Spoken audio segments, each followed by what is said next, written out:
عام طور پہ لوگ سمجھتے ہیں کھانا کھانے کے بعد قیلولہ کرنا ہے، حالانکہ کتابوں میں اس کی تعریف یہ آئی ہے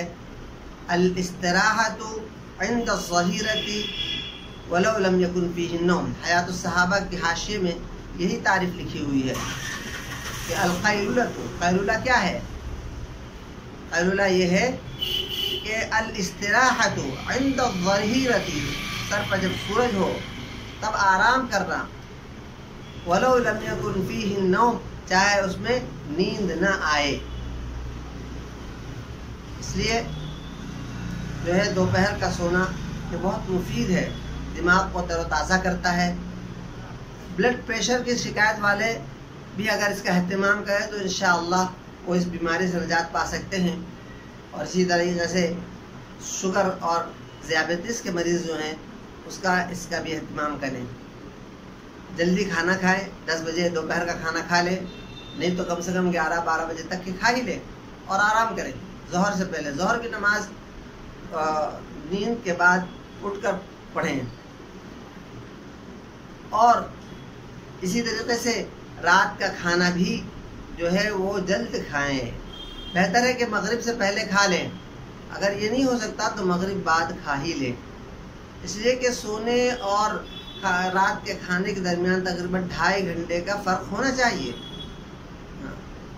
عام طور پر یہ ہوتا ہے رات دیر تک کے ہم کام میں مشغول رہتے ہیں اور پھر سونے سے پہلے کھانا کھا کے پھر سو جاتے ہیں، جس کی وجہ سے جو ہے ہمارا نظام خراب ہو جاتا ہے، غلط طریقے پر کام کرنے لگتا ہے۔ اس وجہ سے جو ہے سب سے پہلے تو کام یہ کیا جائے، شوگر کے لیے یہ بہترین طریقہ ہے کہ ہم اپنی لائف اسٹائل کو تبدیل کریں، اور اگر ہمارا کام زیادہ تر بیٹھ کر ہے، دماغی کام ہے، تو ہم جسمانی محنت ہم سے نہیں ہوتی ہے، تو اس وجہ سے ہم ورزش کریں، کم سے کم جو ہے جو فوجی جس طرح پریڈ کرتے ہیں اس طریقے سے ہم پریڈ کریں،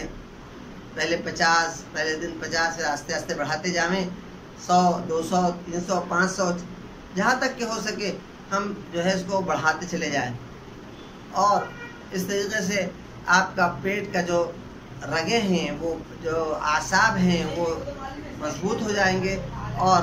نظام صحیح ہوگا، اور شکر یہ بیماری انشاءاللہ دائمی طور پر ختم ہو جائے گی۔ اس کے علاوہ ایک نسخہ اور بتاتے ہیں، حلبہ جو ہے میتھی کو کہتے ہیں، اس کی تعریف ہے یہ حدیث پاک میں۔ حلبہ 100 گرام لے لیجئے اور 100 گرام السی لے لیجئے،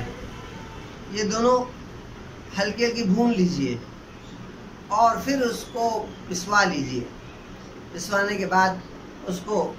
جو ہے دونوں کو ملا لیجئے، یا دونوں کو ایک ساتھ پسوا لیجئے، دونوں مل جائیں گی، گرائنڈر کے اندر ایک ساتھ ڈال دیجئے،